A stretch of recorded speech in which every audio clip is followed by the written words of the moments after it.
Hello and welcome to another IELTS speaking practice video with Johnny, and this is the class, evening class, Friday evening class.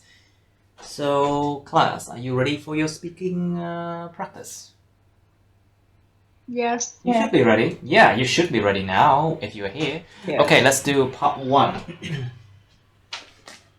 Okay. Oh, we did trees and plants before. Let's do museums. Number 5 is museums. But no, I changed my mind. Maybe it's good to do number 6. Okay, because the class before this one, you did museums already. They did museums already.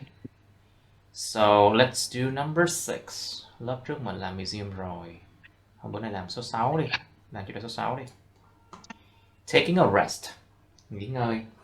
Tạm nghỉ. Taking a rest. So, Mr. Yui, please. How often do you take a rest? Do you take a rest? Okay. How often do you take a rest? Sometimes I take a rest in Saturday and Sunday. On Saturday, you mean on Saturday and Sunday? Yes. Is that all? Vậy thôi sao? Yes. Is that all? Taking a rest can often mean like you take a 5 minutes break, 15 minutes break from work, you know.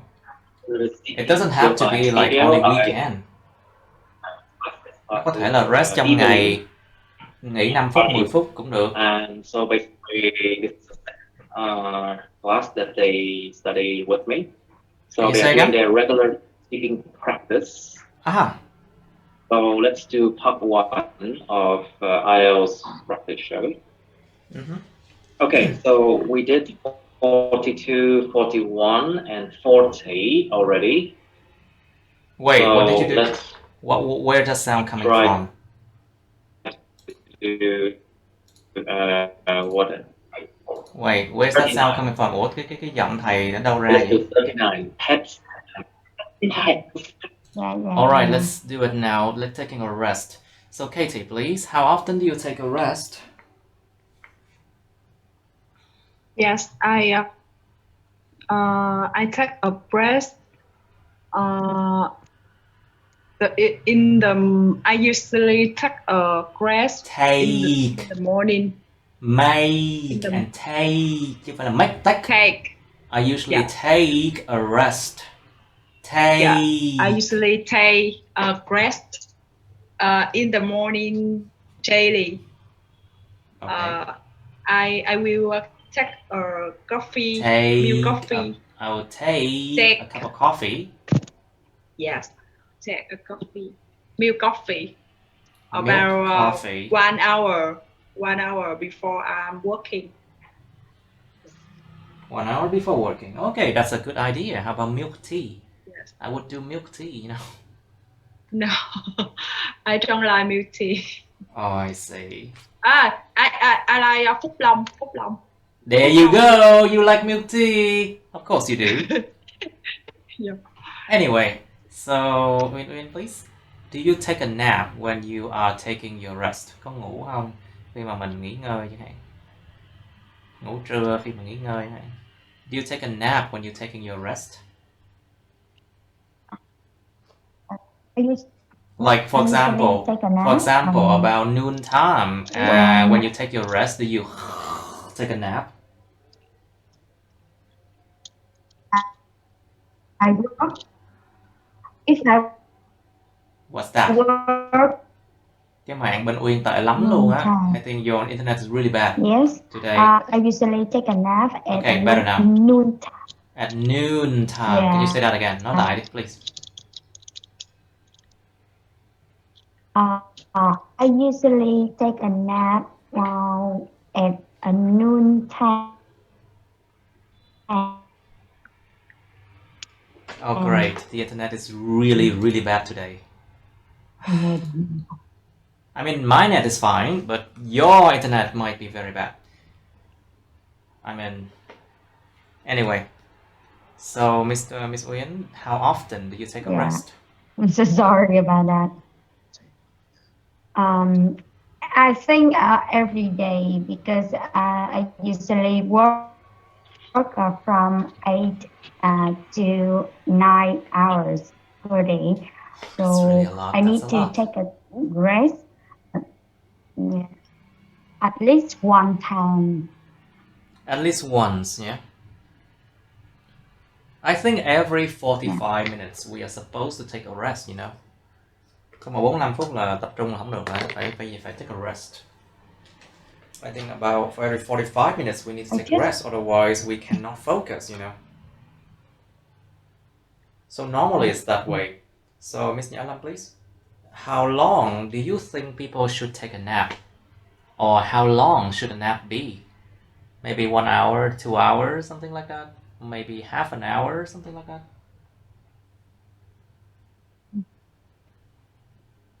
I think it depends of the kind of work. It depends on The type of working or studying. For normal class, I think it's 45 or 60 minutes. 45 minutes to 60 minutes is enough. You mean 45 to 60 minutes is enough? Is that what you say? Yeah. Okay, that's great. I think the same too. I think 45 to 60 is okay. Now, so Miss Nyalam, how do you feel after taking a nap? After taking a nap, I feel extremely relaxed, and I can continue focus on my working. I can continue to focus on my work. My work. Anything else? Cố gắng mở rộng nó các bạn. Try to expand it somehow. Like for example, something wrong with Uyên. Uyên đang sử dụng cái thiết bị khác sao? You're trying to use another device, right? So, how about you, Katie? How do you feel after taking a nap?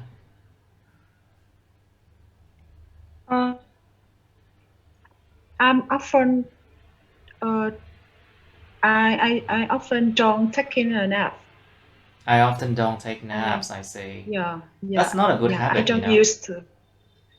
That's not a good habit. You need to take a rest. You need to take a nap. I just sleep in night. At night. Not take a nap. I just sleep at night. Yes, I just sleep at night. Mm-hmm. At night. Well, according to science, we need 2 sleeps. We need 2 sleeps per day. It's like one at night and another one it's at noon to be healthy, you know. Otherwise, we cannot focus too much on our work. Đó là dựa vào science luôn á, dựa vào khoa học là bắt buộc phải có 2 bữa đi ngủ một ngày. Buổi là buổi tối, một buổi khác là buổi trưa để mà giữ cho cái sức khỏe và sự tập trung làm việc các bạn. You need to know that as well. Now, so I drink two cup of milk coffee a day, so I cannot sleep. It doesn't help. Yeah. Because coffee, when you pump your body with coffee like that, it doesn't help. Sometimes it doesn't help because you're too tired. Yes. When you're too tired, you cannot concentrate. It doesn't matter if you take coffee. So, and the problem is, when you're too tired and you took coffee already, you cannot sleep. Yes. Đó là cái vấn đề rất là lớn của những người mà mệt xong rồi uống cà phê vô để tỉnh làm tiếp á. Nhưng cuối cùng làm nổi, không ngủ mà cũng không ngủ được tại vì trong cơ thể đã có cà phê rồi. That's a problem, you know. Now, Mr. Yui, please. How do you feel after taking a nap for too long? Ngủ quá lâu, ngủ trưa quá lâu. Taking a nap for too long, what happens? How do you feel? take a nap is good. Taking cái việc mà taking a nap. I think taking a nap for too long. I think taking a nap too long is to make me feel exhausted and my muscle exhausted, right? Exhausted, right? Exhausted and Careful, my muscle feel exhausted. Tôi đọc sao? Exhausted kiệt quệ á. Exhausted.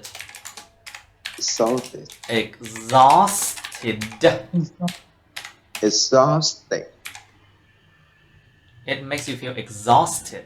Exhausted. Kiệt quệ. Exhausted. Exhausted.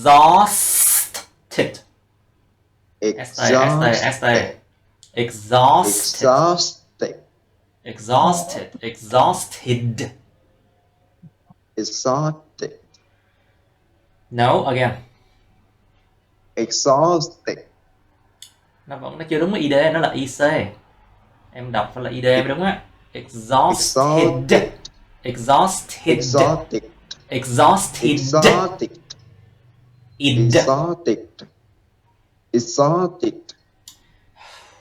Anyway, just try to answer the question. How do you feel after taking a nap for too long? I think taking a nap too long is make me feel exhausted and my muscle feels tired. I think we take a nap is got enough time is good. Okay, for enough time, it's actually quite good to take the rest for like half an hour to 45 minutes or something like that. It's good enough. So, Miss Trami, please, your microphone. Đừng có tắt mic. Just don't turn off your microphone. Now, so is it important for you to rest, to take a rest every day? Có quan trọng cho bạn để mà nghỉ ngơi mỗi ngày không? Yes. Because it's have good for health. Good for what? Ý là Không, đọc nhà phát âm cho rõ ràng cho tôi, please. Your pronunciation is good for my health. My health. Cái chữ thờ thè lưỡi đằng sau. Health. It's good for my health. Good for my health. Okay.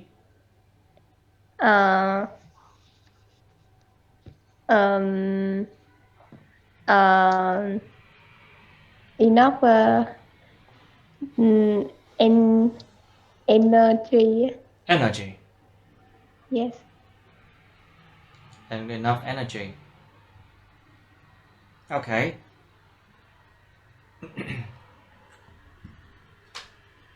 Lớp ơi, làm ơn chịu khó là luyện tập nói nhiều vô. Come on.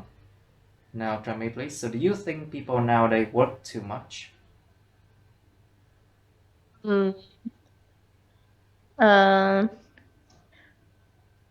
I think don't have contact. You surely didn't practice. You surely did not practice. Do you think people nowadays work too much?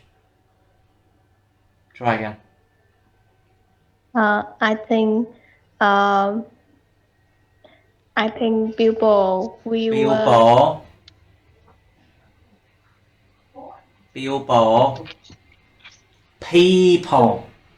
People. Này là không luyện tập ở nhà nè, cho nên I'm getting tired. Please, Miss Nhã Lâm, please. Do you think people nowadays work too much? Personally, I think nowadays we have a hectic lifestyle. Very hectic lifestyle. Very lifestyle. Style. And so easily said to that people work too much, especially the young people, because this is mainly because they have to support their family and their children, and so it's really tired. Tiring. It's really tiring, not tired. Tại vì sao? Nó là cái bản chất sự vật sự việc, nó là mang tính tiring và nó gây ra cái trạng thái con người ta cảm thấy là tired. Be careful with adjective passive and active adjective, okay? Cẩn thận với tính từ chủ động bị động nha mọi người. It's tired or tiring. Be careful with that. Interested or interesting.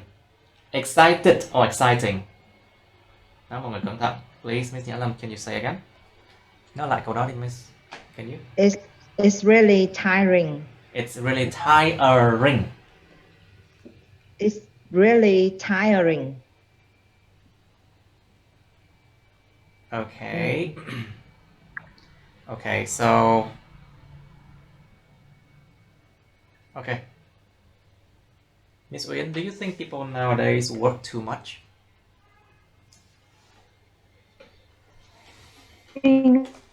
Đúng thầy. What? Không rõ. I think Bạn có nghĩ people con người ta ngày nay nowadays làm việc quá nhiều không? Do you think people nowadays work too much?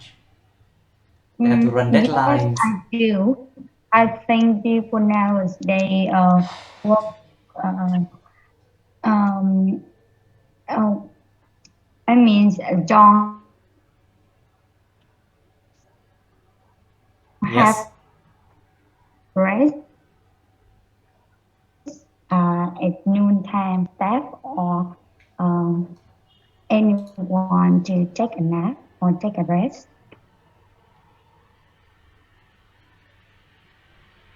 Yes. Alright. Trời ơi, mới phát one nó vậy thôi chết rồi. Oh my god. Alright, let's go to part 2 now. Better, hopefully it's better because you have time to prepare. Okay, let's do 63. Describe an interesting experience you have had. Miêu tả một cái trải nghiệm thú vị các bạn đã có. Describe an interesting, không phải interested nha. Interesting experience because it describes how the experience are, not how you feel. So basically it's interesting, not interested. Nhớ không? Tính từ này nó biểu đạt cái bản chất của cái trải nghiệm đó là mang tính thú vị, chứ không phải nó miêu tả cái cảm giác của mình là interested. You know? Cẩn thận cái vụ tính từ bị động chủ động đi mọi người, please. Describe an interesting experience you have had. Miêu tả một cái trải nghiệm thú vị các bạn đã có. You should say what it was. Nó là trải nghiệm gì vậy? When it happened. Nó diễn ra lúc nào vậy? Why it was interesting. Tại sao nó là thú vị? Explain how you felt about it. Giải thích là bạn cảm thấy thế nào về điều đó. You also have part 3 about experience. Do you think that people need to have more interesting experiences in their life? Why or why not? So we have the word experience. Đếm được thì là nó có nghĩa là trải nghiệm. So experience can be countable or uncountable. Nếu mà không đếm được thì nó có nghĩa là kinh nghiệm nha mọi người. Đếm được là có trải nghiệm, còn không đếm được là kinh nghiệm nha. Be careful. Do you think that people need to have more interesting experiences in their life? Why or why not? Các bạn có nghĩ con người ta cần có nhiều trải nghiệm thú vị hơn trong cuộc đời họ không? Tại sao không? Think about why you need experiences. What can you learn from it? Does it help your life to improve in any way? Nó có giúp cuộc đời mình cải thiện trong bất kỳ cách nào không? In any way? Does it help your life to improve in any way? What can be the benefits of having different experiences? Có thể có những lợi ích nào của cái chuyện mà có nhiều trải nghiệm khác nhau? Like different experiences, what can it help you? Does it help you to open your mind? Giúp mình mở cái đầu ra không? Suy nghĩ thoáng hơn không? Does it help you to have a different mindset? Different mindset, cách suy nghĩ. Different experience. Does it help you to make better decision? Quyết định tốt hơn chẳng hạn. Does it help you to choose to do things better? Làm mọi thứ dễ dàng hơn, tốt hơn không? Okay, next question. Do you think that everybody should travel abroad? Bạn có nghĩ mọi người nên đi du lịch nước ngoài hay không? Hay đi ra nước ngoài, chứ cái này là đi ra nước ngoài phải du lịch nha.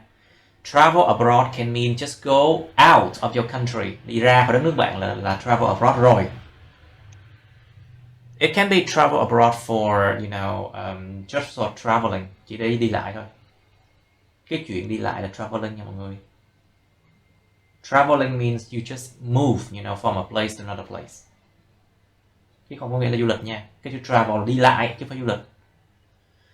Okay, so it can be travel abroad for studying, you know, đi nước ngoài để đi học chẳng hạn.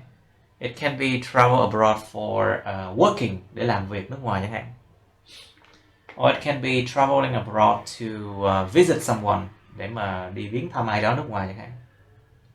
Do you think that everybody should travel abroad? Why not? Bạn có nghĩ mọi người đều nên đi nước ngoài hay không? Tại sao không? Okay, you have 3 minutes to think about this 63, okay? 2 phần luôn, part 2, part 3 luôn nha. Lúc nào cũng vậy. Always prepare for part 2 and part 3 as well, okay? Now, you have 3 minutes, 3 phút bắt đầu.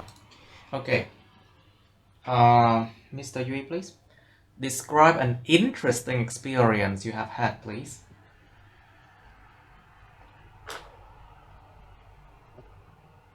Mr. Yui, please. An interesting experience Be careful, cẩn I thận cái have. quá khứ các bạn. Be careful with past tense. I have ever had is camping trip. I had to go with my close friend. I had to begin I had to go with my what? Close. Không rõ ràng. It's not clear. Friend. With my close friend. With my close friend. I had begin the trip from Ho Chi Minh City, and after that we go to Đà Lạt City. That's an experience. No, it's interesting experience camping in my life because this is the first time I This was the first time. This was the first time. Yes, it was the first time I go camping in my life. I can't forget that moment when we sleep outside and with fire camp. Sleep outside. What do you mean? We sleep outside and what? Không hiểu. Ý em là ngủ bên ngoài đường, bên đường. Okay. If you have to sleep on the side of the street. On the side of the street. Vệ đường, bên vệ đường. Have to sleep on the side of the street.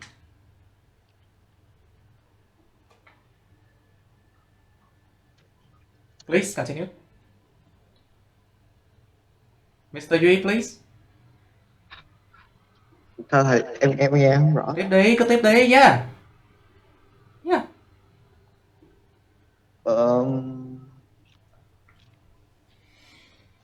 This traveling makes me feel so interesting because I.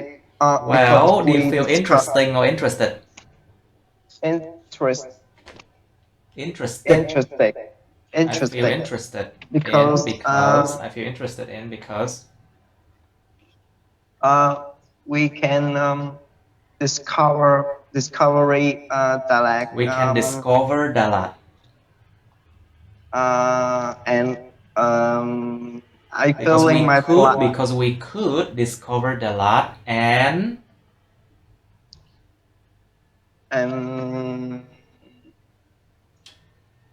không biết nói gì thêm nữa.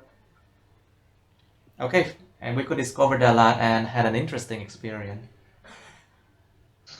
Okay, good. Now, Katie, please, can you describe an interesting experience you have had, please? Go on. Yes. Try your best. My interesting experience is I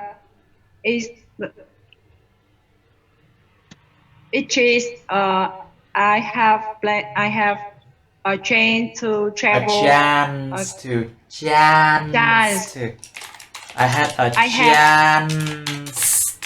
have a chance.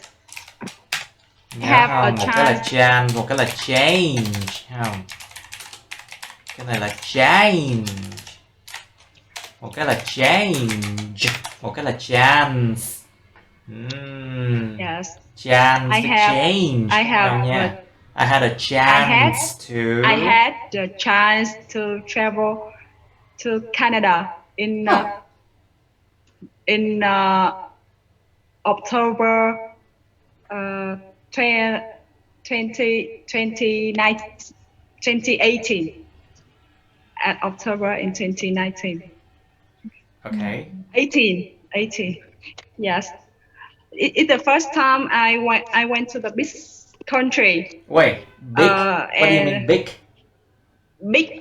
Big country. A big country. In a big country. And that was in fall, the most beautiful seasons there. Yes. And then there were a lot of yellow and red maple leaves. Maple leaves, very good. Maple leaves. Maple leaves, yes. Maple leaves, yes. And I felt the world is so special with me. Sorry. And I felt that the world was so special or spatial. Special hay là spatial? Special, not special. Special, rộng á thầy. Special. Wide. Or spacious. Yeah. Special. Spacious or special? Cẩn thận. Spacious. Yeah. Okay. I felt the world is so special with me, and there's a lot of strange things I couldn't think about it before. Okay, that's great. Now, that's good, Miss Katie. Now, Mr. Tai, please. Hello. You forgot part 1. You missed out on part 1. Yeah. Okay, Mr. Tai, can you describe an interesting experience you have had, please? Yeah. Yes. Unforgettable experience that I got. That's the first time I was go overseas. It was the first time I went. The first time I went overseas. I went overseas. That was a business trip. Business. What do you mean business? Business trip. No, không phải đọc vậy. Nó là business hoặc là business. Hai âm thôi các bạn. Business.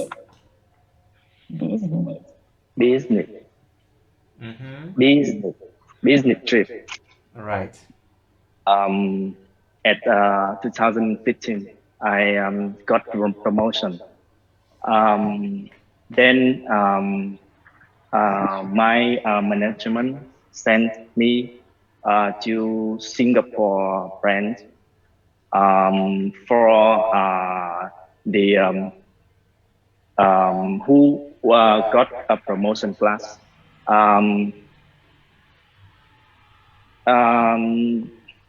Because that's the first time I went overseas. So first time I went overseas. Yes. Okay, good. Đó thấy không? Ổn hơn rồi, có thời gian luyện, có thời gian suy nghĩ là được hơn thôi. Nhưng mà phản xạ mấy bạn tảo luôn á. You need to practice more. Cần phải luyện tập rất nhiều ở nhà. You need to practice much more at home, okay? Nhiều chứ rất lắm. Okay, Miss Uyên, please. Can you describe an interesting experience you have had? Okay. Today I am going to tell you my interesting experience. The theater swimming school. Yes. If my memory serves me right, when I just maybe 10 years ago, my family had a trip to Nha Trang City. You know, Nha Trang is famous for one of the most touched beaches. Sorry, I can't understand that last sentence. Không hiểu nổi cái câu cuối cùng. Tới đâu rồi? No, em nói lại đi. Cái câu cuối cùng nó sai tùm lum phát âm đó. The last sentence was like it's not comprehensible for me. Không có hiểu nổi. Okay. Can you say that last sentence again? Thông cảm đi. Lỗ tai nhạt, nghe nhận ra hết các lỗi phát âm rất là dễ dàng luôn. My family trip to Nha Trang City. You know, Nha Trang is famous for one of the most. One of the most. One of the most. One of the most. Top beaches. And we got a really good time there. But when my family went swimming, my little sister. What? My what? My what? My gì? My little sister. My little Nói sister. nhanh là sai. If you speak fast, you make a lot of mistakes. Can you say again? My what? My little sister. My what? My gì? I don't understand it. My little sister. My little sister. My little sister. My little sister. My little sister. Could not join with us because she did not join with us. My little sister did not join with us. Did not join with us. My little didn't join with us because she had a fear of water. Because she had a fear of water. Because she had a fear of water. Nó phải rõ ràng như vậy các bạn, người ta mới mong người ta hiểu được nha. It has to be clear so people will understand it, you know. She was sitting on the sand with She was sitting on the sand. She was sitting on the sand. On the sand. She was sitting on the sand. She was sitting on the sand with a scaring face. What? With a what face? Scaring. A scared face. Or you can say that's a nervous with a nervous or a worried face, một cái mặt mà lo lắng. A worried face. Nó đang ở cái trạng thái lo lắng cho nên là worried chứ không phải worrying. Basically the face is in a status, is in a condition that is worried, not worrying. A worried face. Nó ở cái trạng thái lo lắng. đang cảm thấy hoặc là trạng thái lo lắng, chứ không phải bản chất của nó là lo lắng, cho nên không phải worrying, phải là worried. Okay, with a worried face. Okay, please continue. Đó, tiếp. So I decide to teach her this skill. So I To feed her decide what? To feed to her what? teach her this skill. To teach her the skill you mean? Yeah, yes. Dạy cho con bé cái kỹ năng này. I decide to teach her this skill. And I taught her some basic skills such as how to keep calm. What kind of skill? I taught her. I taught her some basic skills. Basic. Trời ơi, B và P các bạn ơi. Bờ và P là hai chữ khác nhau nha. Basic. Basic. Basic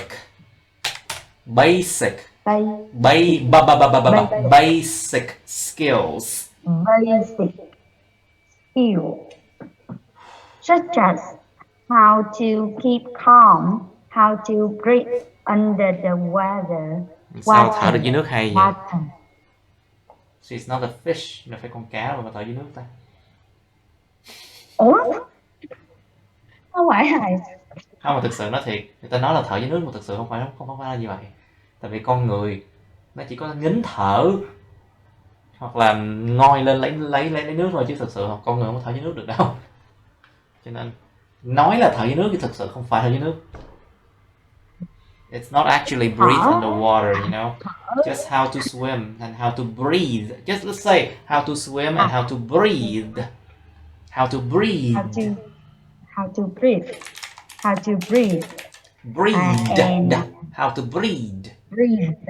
Âm D nha. How to breathe. Okay, and how you felt about it? Đi hơi quá xa rồi. You're going too far now. Okay. Tập trung vào những điểm này. Stay focused. How you felt about it?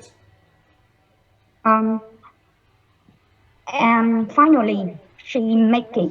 She can swim. She could swim. Can, quá khứ nó là could. Past tense of can is she could. She could swim. She could swim with my encouragement. Encouragement. Encouragement. Encouragement.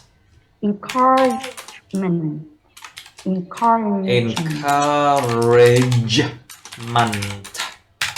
Encouragement. With my encouragement. Okay, so I felt good about it. It's so interesting with me. It's so interesting for me. For me. Oh my God. Okay, Miss Rami, please. Can you describe an interesting experience you have had? Những âm đầu interesting. I have an interesting expression. What? Interesting what? Nó lại đọc sai tùm lum mà. I had an interesting experience. Interesting experience.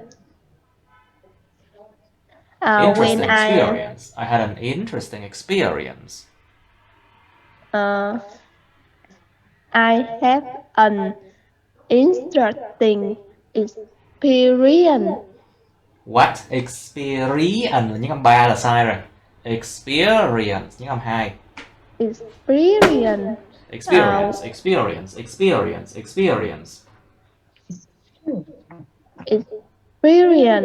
Okay, please continue. Tiếp. When I study, when I 15 and when I was 15 years old. Yes. I enjoy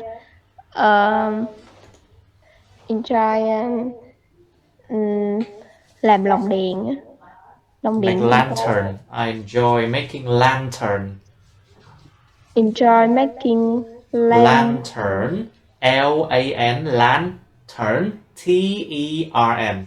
I enjoy making lanterns. Lantern for children Okay. in vùng sâu vùng xa nói. In rural areas. In rural areas. In rural areas. And it's happy, very happy, and I learn more experience when I make it with my sister. When I made it by myself, right? Tôi tự tay làm. When I can make lanterns by myself. Yes. I make lantern by myself. In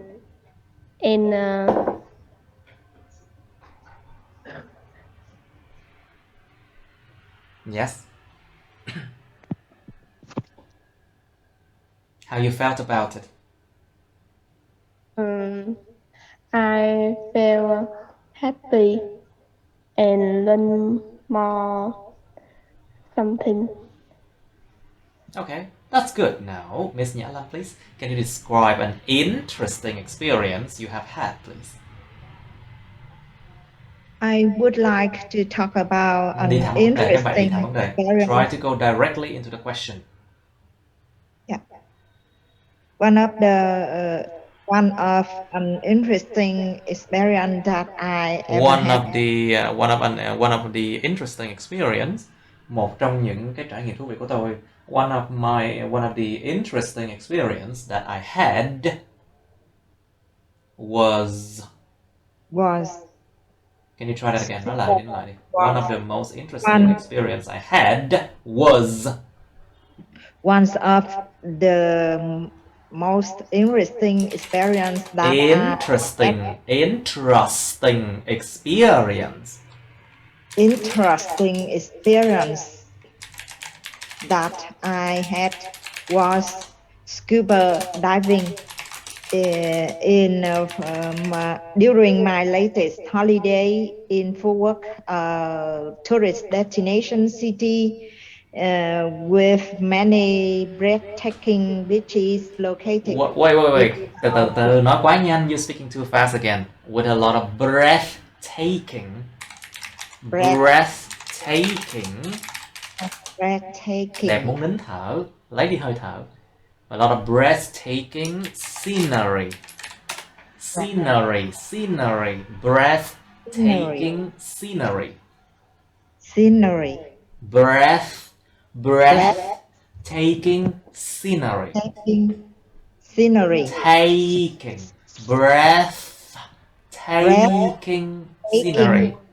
scenery. Okay.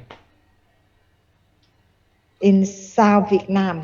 In the south of Vietnam. Okay. In the south of Vietnam.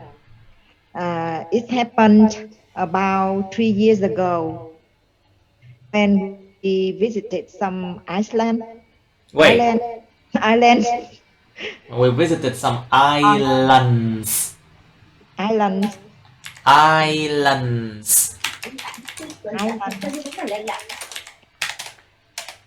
Thông cảm, lỗ tai người chơi nhạc nó quá nhạy. Islands. Some islands. I had fortunate enough to have a magical experience. A magical experience. For scuba diving. Magical experience. For scuba diving under the ocean to explore the diving under the ocean. In the ocean to explore majestic coral reef and all kind of living things in deep water. Coming to the reason why it was interesting. This is mainly because it was the first time I was under the sea and took a lot of photos with sea animal and coral reefs. Let me tell you my feeling at that time. At first, I felt afraid of deep water, but after that, a few minutes. Nghe hơi bị lan man rồi nha. It's getting nowhere because you are not sticking to what you should say. Không có tuân theo mấy cái này, nó cứ lan man từ lên, nó rơi nó trôi đâu không biết. You know, you're going out of topic now. How you felt about it? I felt extremely excited and surprised. Surprise or surprise? Surprised. S-U-R, sir. S-U-R, you are là nè. Surprised, chứ không phải surprise. It's surprised. Surprised. Surprised. It's surprised. Okay. Surprised. Sir, chứ không phải sup. It's surprised. Surprised. Surprised. Surprised. Okay, very good. Now, Miss Katie, please. Let's go to part 3. Do you think that people need to have more interesting experiences in their life? Why or why not?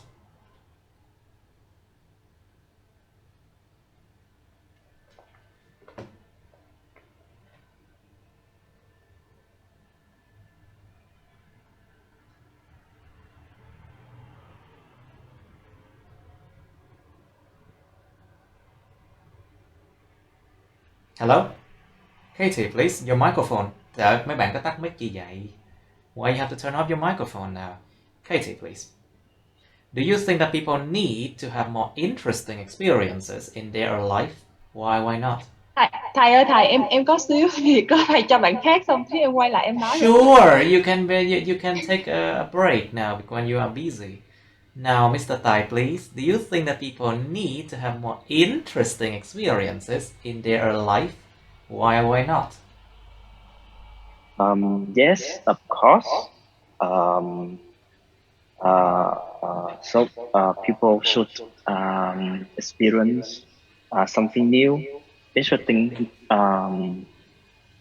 After that experience, the pupil will learn something, improve. The pupil will learn. The people will learn. The people will learn something more to improve ourselves. To improve thiếu gì nhỉ? Improve. To improve ourselves. To improve ourselves.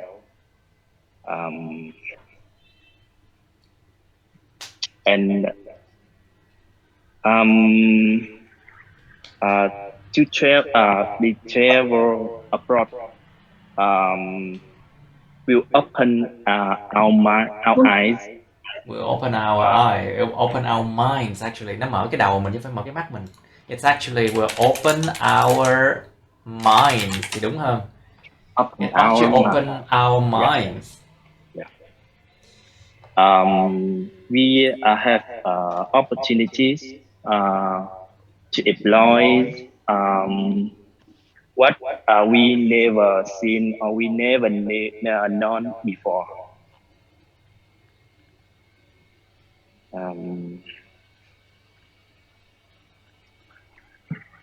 And then we can share the experience to our friend. Yes. So,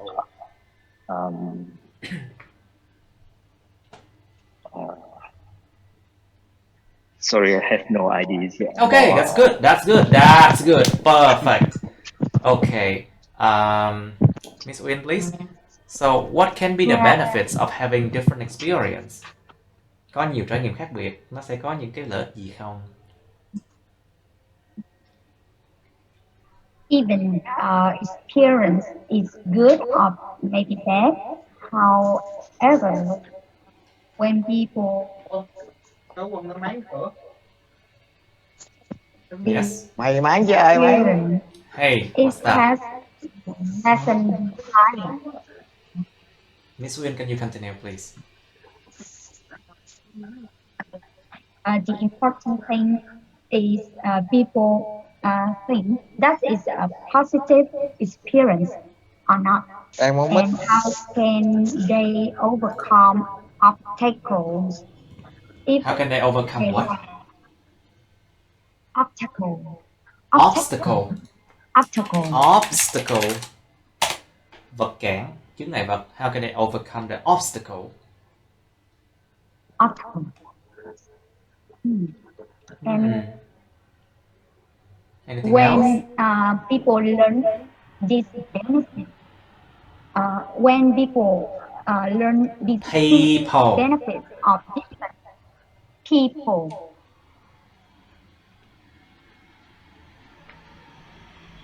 Okay. What do you think? Then, Miss Trame, please. What do you think? What can be the benefits of having different experiences? Mở mic lên, please. Okay. Dạ thầy nói lại đi thầy. What can be the benefits of having different experiences? Cái chuyện có nhiều trải nghiệm khác biệt nó đem lại lợi ích gì không?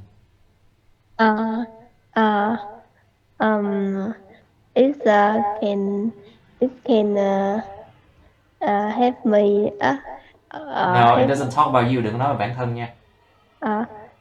It can It helps help, people to. Nói về con người nói chung thôi. Talk about people in general.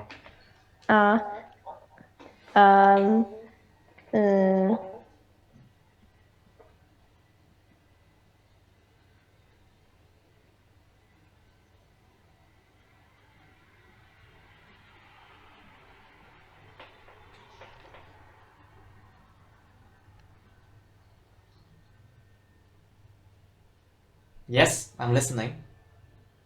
Không biết nữa. Những sự yên lặng đáng sợ trong lúc học IELTS. Còn đáng sợ hơn lúc mà đi thi. Like dead silence, because basically when you're silent, when you're in the exam room, you're dead. Basically, it's not good for your grades. Không có tốt cho điểm số đâu. Now, Katie, do you think that everybody should travel abroad? Why not? Em có nghĩ là mọi người đều nên là đi nước ngoài không? Tại sao không? Đi nước ngoài này là đi luôn hay là du lịch vậy thầy? Miễn sao ra khỏi đất nước này thôi. As long as they go out of the country, they travel abroad. It doesn't matter if you go if you go for good. If I go for good, I think everybody should travel abroad. I go for good. Tôi đi luôn đó nha. I go for good. Go for good means like đi luôn đó nha. Yes. If they will go and they will return, it's different. Okay, Miss Katie, can you try to answer this question? I think that everybody should travel abroad at least one time in your life. Maybe the special is the big country in the I mean phát triển. To developed? Developed country. Các nước phát triển là gọi là developed. Developed country. Những nước đã phát triển. Developed countries. Developed countries. Developed countries. Còn cái nước đang phát triển, developing country. Yeah, developing country. So developed countries have a lot of different to our country. They have a lot of tiện ích Tiện ích conveniences. Yes. Tiện vi tiện ích conveniences. Yes. They have more conveniences. They have more conveniences. Of course. Than Việt Nam. Có nghĩa là có nhiều tiện ích hơn ở Việt Nam thì Sure. gọi là yeah. There are more conveniences than Việt Nam. Than Việt Nam, okay. Yes. And when you travel abroad, you will When you travel abroad, you will see the world is so wide, and you will see your problem. Right? Yeah. And the world is so wide and beautiful. Yeah, so wide and beautiful, and in that you will see your problem is no serious. You will see that your problems are not serious at all. You will feel that nothing matters. Không có gì vấn đề đâu. Everything will be handled. Everything can be handled, even your pronunciation problems. Nhiều vấn đề phát âm cũng sẽ được giải quyết thôi. Okay. Yes, I hope so. All right. But seriously, if you travel abroad, you can have better English. Yes. So you don't have to pay for me to fix your pronunciations. Just talk about something, buy something or sell something. Okay. All right. So, Mr. Yui, please. I'm sorry to turn off your microphone, but at your side there was some noise, you know. Một số cái tiếng ồn cho em, cho nên thầy phải tắt đi á. Nhưng mà thầy không tự bật lên được nha. I cannot turn on your microphone, but I can turn it off. So I have to ask you to turn it on. So, Mr. Yui, please, do you think that everybody should travel abroad? Why or why not?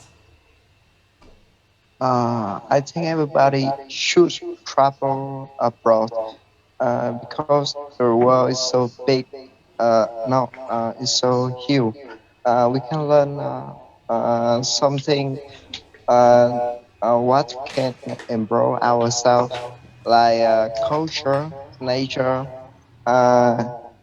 inhabitant, and more.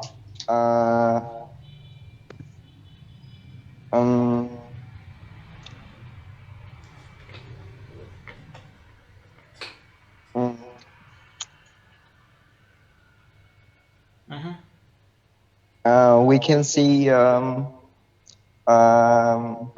diversity of our nation, of our culture, and food style in the world.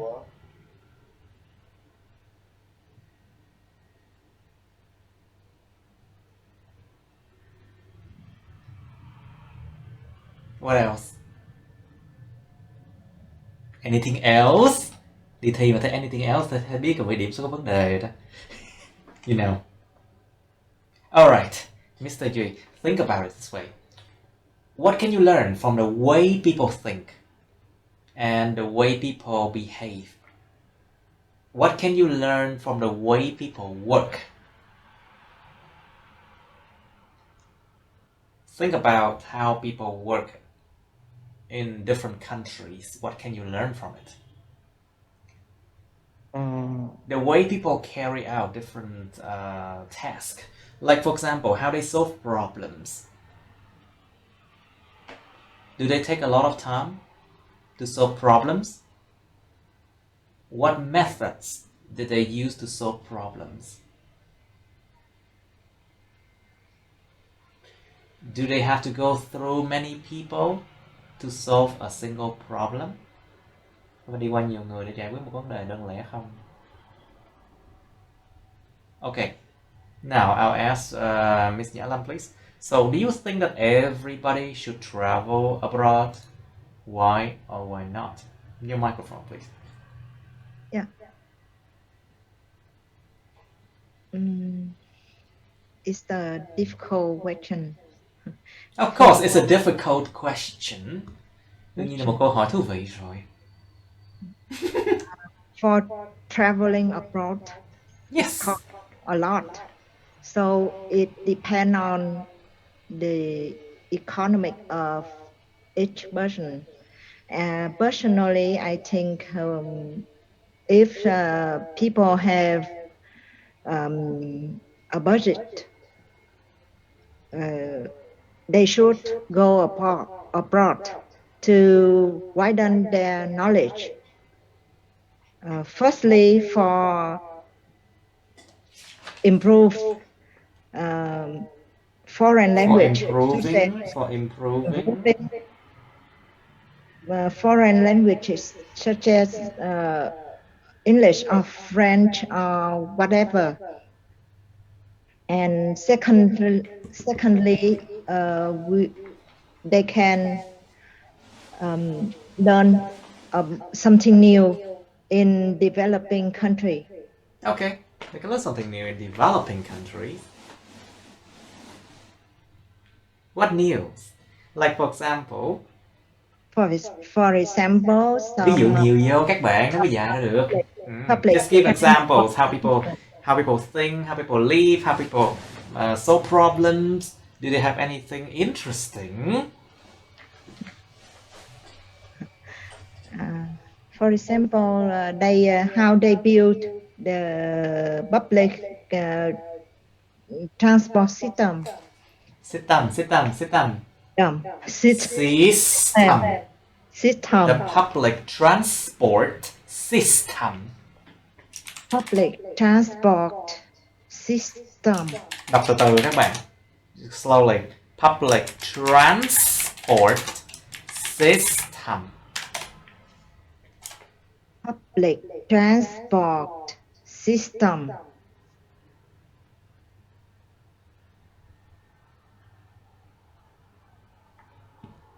Yes.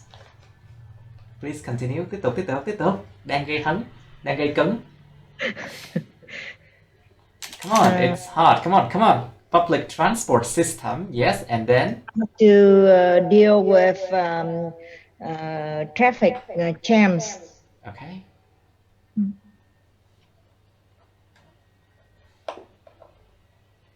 What else then? Còn gì nữa không nhỉ?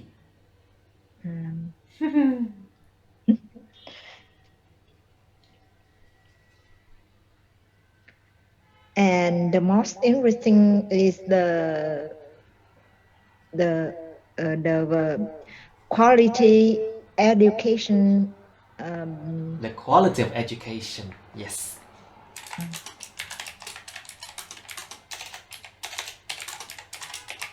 Chất lượng giáo dục.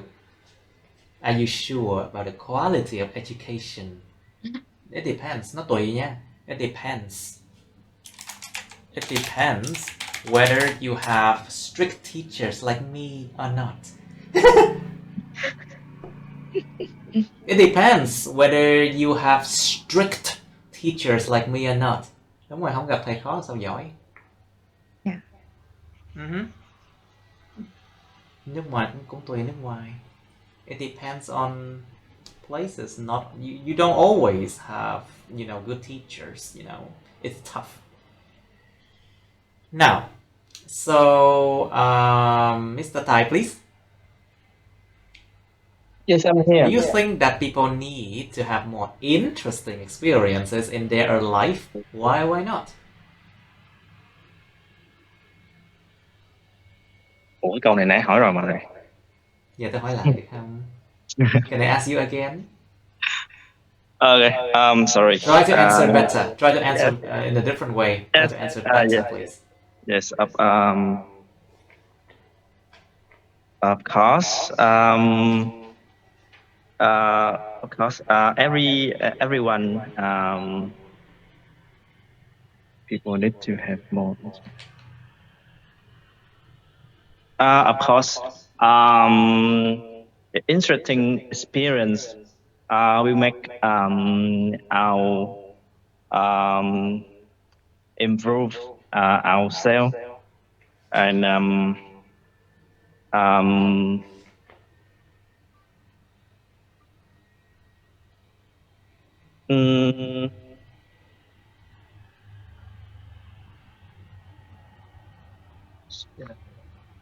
Yes, I'm listening.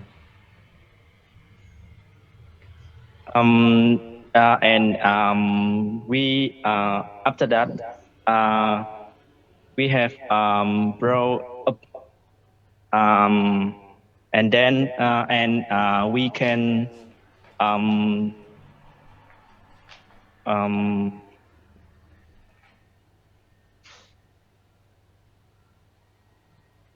What do you mean? Đó, thấy chưa? Hỏi tự nhiên đang nghĩ là hỏi lại vẫn dính. See, hỏi lại vẫn dính. So it means you haven't learned much. You want to do it again? Làm lại đi ha. Xé nháp làm lại ha. Okay, xíu đi. Okay, do you think that people need to have more interesting experiences in their life? Why not? Sure. With the interesting experience, we learned new thing. We overcome our fear. Our fear. And after that, we know how we can. After that, we know the world also new to us. Many things to learn, and it will help us to improve ourselves. Yes. That's good. See, yes. But much better. See, tốt hơn đó. That's much better. Everyone improves, you know. Otherwise, I'll be more angry. Anyway, so Miss Katie, are you free now? Yes. Good. Well, let's try to improve this one a little bit. About interesting experiences. Do you think these days people can enjoy more interesting experiences than in the past? Em có nghĩ rằng ngày nay con người ta có thể hưởng thụ nhiều cái trải nghiệm thú vị hơn so với trong quá khứ không? What do you think, Katie? Think about the fact that we have access to so many things, have access to, say, so many things. Like, for example, entertainment, giải trí, entertainment. You can have access to education.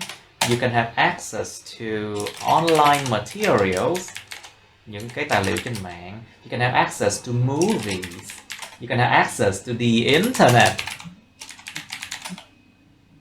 Think about those things. Em có nghĩ ngày nay con người ta có thể hưởng thụ nhiều cái trải nghiệm thú vị hơn trong quá khứ không? Miss Katie? Do you think these days people can enjoy more interesting experiences than in the past? Yeah, sure. These days people can enjoy more interesting experiences than in the past. Because nowadays there's a lot of things. We can easy to find information and to tiếp cận. And to have access to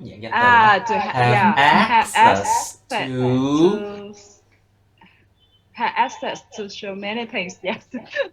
Such as nhiều thứ khác nhau. Ví dụ such as online education with Mr. John. Yes,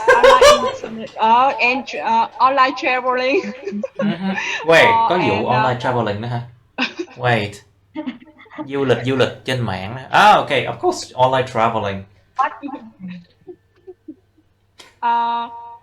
And when you want to travel, you can easy to book ticket.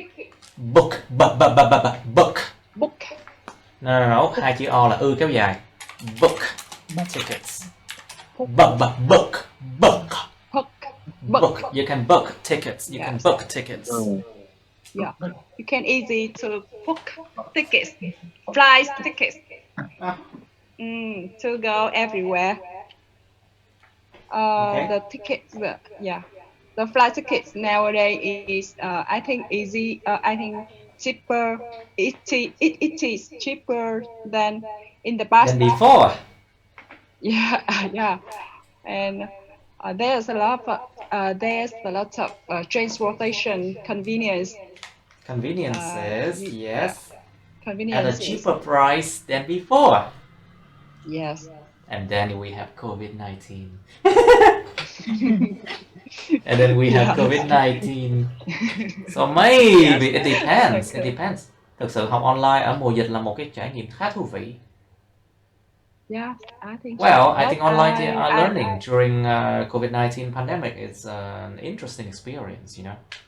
Yeah, but I feel I learn offline. I will more focus.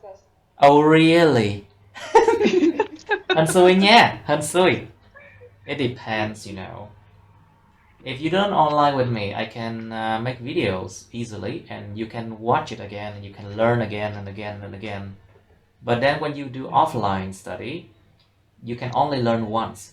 Học được một lần. Yeah. Well, there are good thing and bad thing. But I still prefer teaching online, you know. Thầy vẫn thích dạy online hơn nhiều. Okay, anyway. Study online don't have a lot of time to transport. It doesn't. Cấu trúc của it nha. Yeah, it doesn't cost a lot of time to study online compared to, nếu được so sánh với, compared to traditional learning, học truyền thống, traditional learning. Alright, so Ms. Uyen, what do you think? Do you think these days people can enjoy more interesting experiences than in the past? I agree. Nowadays, people have more opportunities. Opportunities.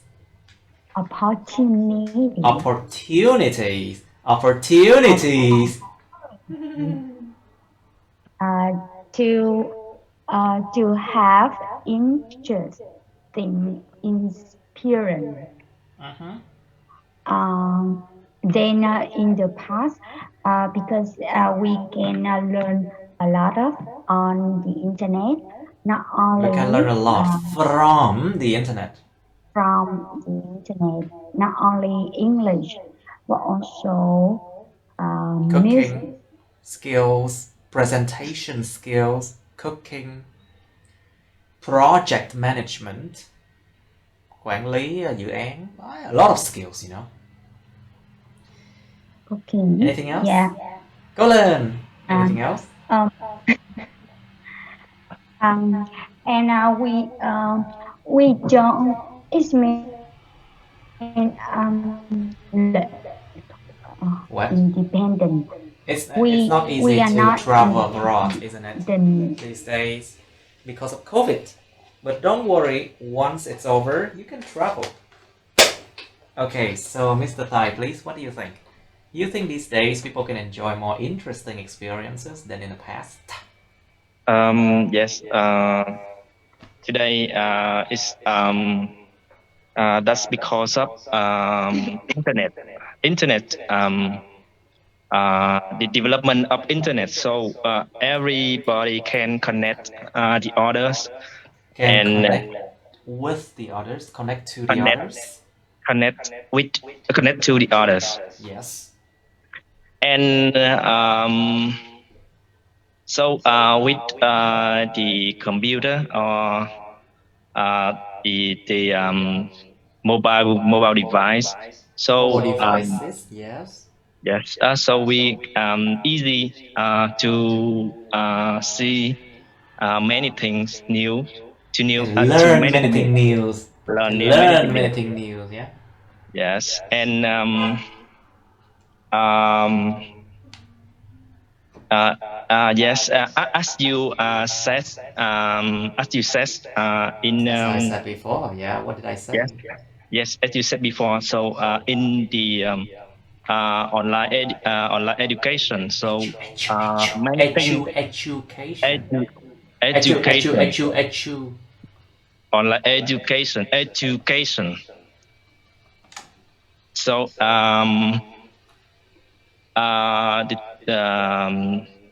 the teacher and the student, teacher and learner, um, easy to feel free and arrange the time to Arrange join the time class. to And the teacher may sell a lot of course. teacher. Nhớ không? E kéo dài, E kéo Teacher, dài. And a teacher. yes, and the teacher, And a teacher. and the teacher may sell lots What do of you mean course. sell? Like Save or sell? save, Save. save. Save. Can save. Save. Save. Yes, saves costs. Like such as Courses. You mean save courses or save videos, right?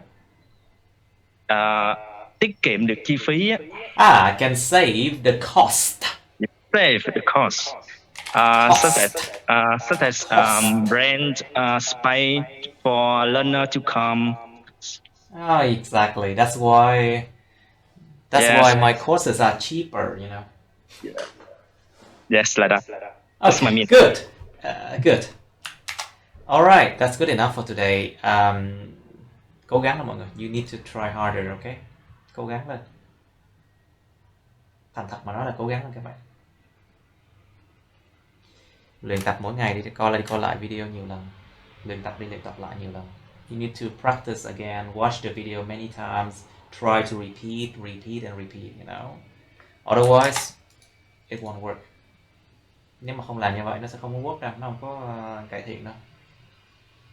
Okay, I'll see you then. Bye mọi người, thứ sáu gặp lại. Hôm nay thứ sáu bài. Thứ sáu tuần sau. Okay. Okay, I said next week. Bye. Bye. Thanks, sir. Bye. Thank you. Nice weekend. Nice weekend, you too. Nice weekend. Okay, that's the end of my videos. Please like, share this video with your friends, subscribe to my YouTube channel, and press on the bell button next to the subscribe button so you can get notified about my new uploads, okay? You can also press follow my Facebook, but please don't add me on Facebook as friends, okay? Cảm ơn các bạn đã theo dõi nha. Các bạn hãy nhấn vào like, chia sẻ video này bạn bè các bạn. Nhấn vào nút đăng ký kênh YouTube mình và nút cái chuông kế bên cạnh để đăng ký kênh đó, để mà các bạn sẽ được thông báo về những video mới nha. Các bạn cũng có thể nhấn vào nút theo dõi Facebook mình, nhưng nhớ đừng kết bạn Facebook mình nha. Thank you and see you. Bye.